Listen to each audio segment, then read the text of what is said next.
পড়তে জানে এমন এক মজুরের প্রশ্ন কবিতার পংক্তি ধরে আলোচনায় প্রত্যেক ছাত্রকে স্বাগত জানাই। আমরা আজকে এই কবিতার পংক্তি ধরে আলোচনা করব। আমি আগের দিন বলেছি যে এই কবিতার প্রতিটা লাইনের মধ্যে, প্রতিটা পংক্তির মধ্যে নানা ঐতিহাসিক চরিত্র, ঐতিহাসিক ঘটনা, ঐতিহাসিক নগর এবং স্থাপত্য শিল্পের কথা বলা আছে। ফলে প্রতিটা লাইনের মধ্যে যে অংশগুলির পরিচিতি দেবার দরকার আছে, আমাদের কিন্তু সেই জায়গার পরিচিতি জেনে নিয়ে আমাদের কিন্তু পংক্তি ধরে আলোচনা করতে হবে। আর এই সূত্রেই কিন্তু এই কবিতা পড়তে অন্য কবিতার চাইতে সময় একটু বেশি লাগবে। আমরা লাইন ধরে পড়াই। আমি আগের দিন কবিতার বিষয়টা বলেছি। কে বানিয়েছিল 7 দরজাওয়ালা থিপস? জিজ্ঞাসা চিহ্ন আছে। এই জিজ্ঞাসা চিহ্নর মধ্যে কিন্তু উত্তরটা বলা আছে। বাংলায় একটা অলঙ্কার আছে, অলঙ্কারটার নাম হচ্ছে কাকু বক্রোক্তি অলঙ্কার। সেই অলঙ্কারের মধ্যে এমন করে প্রশ্নটা দেওয়া থাকে যে প্রশ্নের মধ্যে উত্তরটা থাকে। যেমন একটা বলি, স্বাধীনতাহীনতায় কে বাঁচিতে চায়? এই প্রশ্নের মধ্যে কিন্তু উত্তরটা বলা আছে যে স্বাধীনতা ছাড়া কেউ বাঁচতে চায় না। কে ছেড়ে পদ্মের পণ্য? তার মানে কেউ পদ্মের পণ্য ছেড়ে না।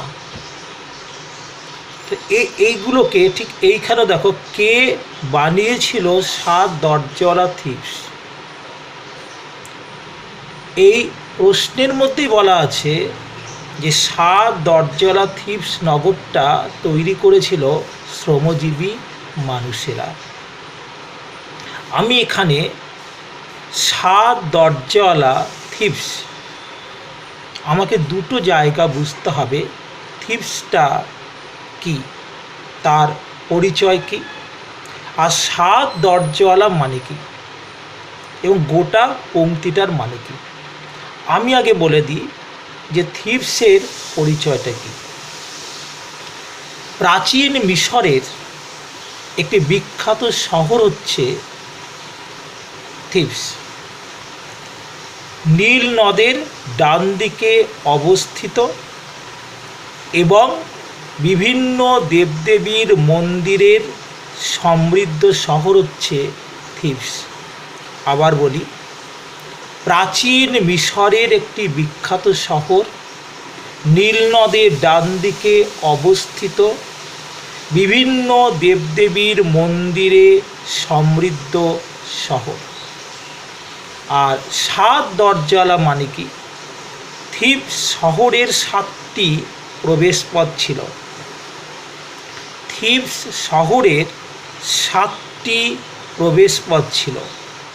এটা বোঝাতে মানে 7 দিক থেকে থিবস নগরে বা শহরে প্রবেশ করা যেত। এটা বোঝাতে 7 দরজাওয়ালা বলা হয়েছে।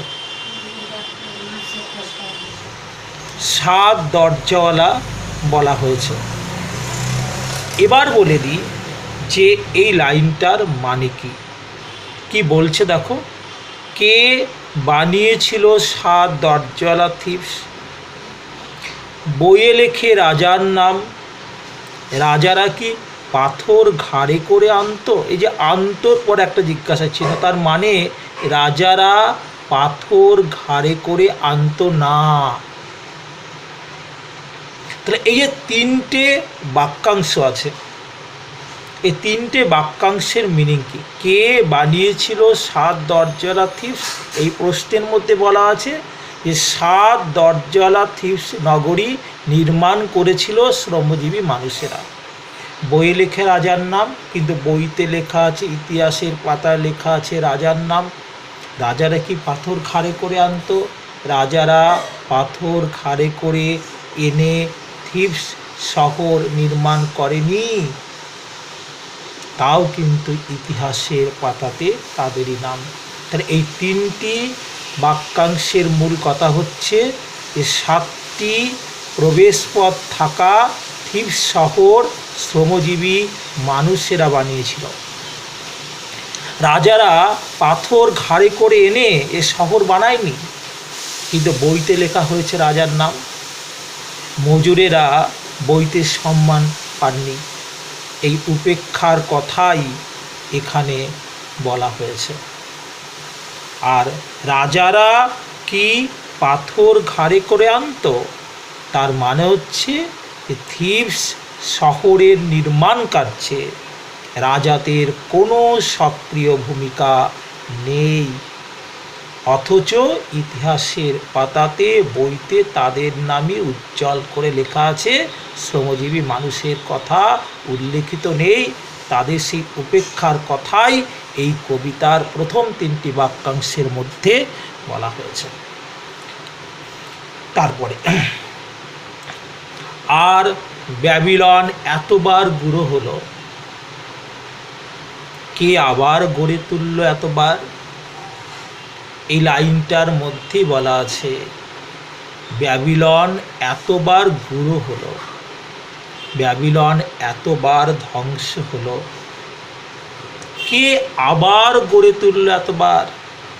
যতবার ধ্বংস হলো বারবার ব্যাবিলনকে কে গড়ে তুলল নতুন করে? কে গড়ে তুলল এটার মধ্যেই বলা আছে যে শ্রমজীবী মানুষেরা গড়ে তুলেছে। তার আগে আমাকে জানতে হবে ব্যাবিলনের পরিচয়। উত্তরটা বলি, ব্যাবিলন এর পরিচয় প্রাচীন ইরাকের ক্ষুদ্র শহর। এখানে পৃথিবীর 7ম আশ্চর্যের অন্যতম একটি, যাকে বলছি ঝুলন্ত উদ্যান আছে, হ্যাঙ্গিং গার্ডেন্স। তাহলে ব্যাবিলন হচ্ছে ইরাকের ক্ষুদ্র শহর। এখানে পৃথিবীর 7ম আশ্চর্যের অন্যতম একটি ঝুলন্ত উদ্যান আছে, হ্যাঙ্গিং গার্ডেন্স আছে। পরিষ্কার। আর এতবার শব্দটির দ্বারা ব্যাবিলনের বহুবার ধ্বংস এবং পুনর্নির্মাণের কাহিনীকে তুলে ধরা হয়েছে। তার মানে হচ্ছে ব্যাবিলন বারবার ধ্বংস হয়েছে, আবার সেই ব্যাবিলনকে পুনর্নির্মাণ করেছে দেশের শ্রমজীবী মানুষেরা, অথচ ইতিহাসের পাতাতে সেই শ্রমজীবী মানুষদের কোনো স্থান বা জায়গা হয়নি। শ্রমজীবী মানুষেরা সেই জায়গাতেই কিন্তু উপেক্ষিত থেকেছে। আর ব্যাবিলন নিয়ে আর একটা তথ্য দিই, Babylon is the most famous city from ancient Mesopotamia. Babylon is the most famous city from ancient Mesopotamia. পরিষ্কার। এর পরের জায়গায় দেখো, সোনা ঝকঝকে লিমা যারা বানিয়েছিল তারা থাকতো কোন বাসায়? সোনা ঝকঝকে লিমা যারা বানিয়েছিল তারা থাকতো কোন বাসায়? অর্থাৎ আমাকে প্রথম জানতে হবে লিমা কি, লিমার পরিচয়। আর সোনা ঝকঝকে এর অর্থ কী? তারা থাকতো কোন বাসায়, এর মানে কি? আমি প্রথম বলি, লিমা হচ্ছে পেরুর রাজধানী এবং শিল্পনগরী। পেরুর প্রধান বাণিজ্য কেন্দ্রের নাম হচ্ছে লিমা। আবার বলছি, লিমা হচ্ছে পেরুর রাজধানী, শিল্পনগরী, পেরুর প্রধান বাণিজ্য কেন্দ্র। আর তাকে সোনা ঝকঝকে কেন বলা হচ্ছে? বিত্ত এবং বৈভবে পরিপূর্ণ। বয়হস্যি তয় তয়, বিত্ত এবং বৈভবে অর্থাৎ সম্পদে পরিপূর্ণ, এটা বোঝাতে সোনা ঝকঝকে কথাটি বলা হয়েছে। তারা থাকতো কোন বাসায়? এই প্রশ্নের মধ্যে উত্তরটা বলা আছে।